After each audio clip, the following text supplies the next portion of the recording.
This might look like just another off-season drama, but honestly, it could be telling us way more about what's really going on inside the Browns than we think.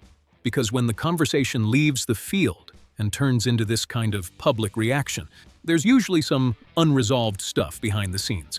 And in this case, it touches on three sensitive areas: the future of the quarterback spot, how the team's being covered, and, most importantly, the environment around Shedeur Sanders. Quick recap. Mary Kay Cabot dropped a report saying Deshaun Watson finished voluntary minicamp ahead in the QB1 race. Nothing crazy there. Honestly, it tracks. Watson got more reps with the first team, and, by most accounts, he's picking up the new offensive system better. But here's where things shift tone. Shedeur's brother, Shiloh Sanders, came out swinging on social media, took a shot at the reporter, and then doubled down on a live stream, saying she's got an agenda against Shedeur and that her coverage is too emotional. So yeah, this stopped being just a position battle and turned into a full-blown narrative. And now we've got to separate what's just noise from what actually matters. First off, on the field, Watson having the edge right now? Not surprising. And yeah, I know some fans roll their eyes the second they hear his name. Fair enough. But if we're being real about it, Watson's a vet, knows the league, and's proven he can run complex systems. Shedeur, fifth-round rookie, still adjusting to NFL speed.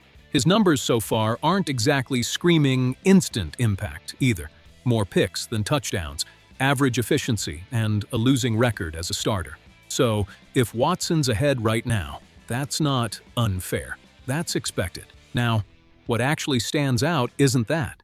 It's what this outside reaction says. Because when a close family member goes at a reporter publicly in the middle of the offseason, that usually points to two things: feeling like the player isn't being valued internally and trying to shape the outside narrative, and that can get messy. Look at the Browns' situation the last few years. The QB position's never really been stable. They invested heavily in Watson, and now they're trying to rebuild offensive consistency.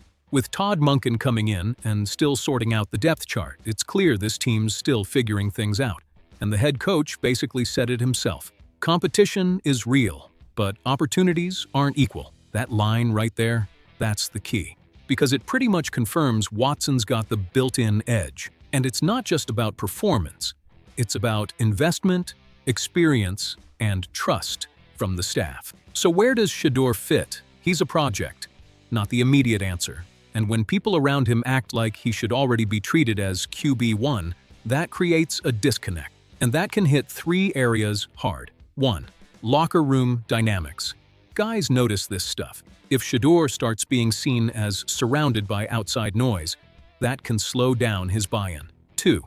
Media relationship. Like it or not, coverage shapes the narrative. If it turns into a battle, the pressure only ramps up. 3. Coaching staff patience. NFL teams value quiet development. Off-field drama usually doesn't help a young QB. Straight up, Shiloh messed up. Not for defending his brother, that's natural, but for how he did it. Because this doesn't help Shedeur inside the Browns building. If anything, it puts him in a tougher spot.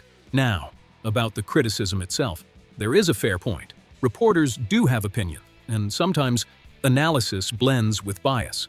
But claiming there's an agenda against a player, that's getting into speculation territory, and that helps nobody.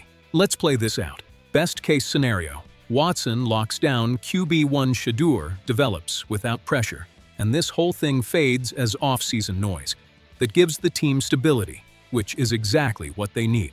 Middle ground: Watson starts as QB1 but struggles, and Shedeur gets his shot mid-season. At that point, this tension could come roaring back, depending on how he plays.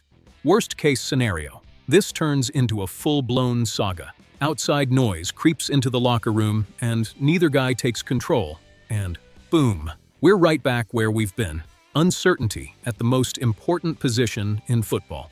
At the end of the day, for me, it's not about who's ahead right now. It's about how the team handles this moving forward, because talent, you can develop that. But culture, you either build it or you wreck it. So let me ask you straight, Dog Pound. Do you think Shedeur's still got a real shot at QB1? Or is this race already more settled than they're letting on?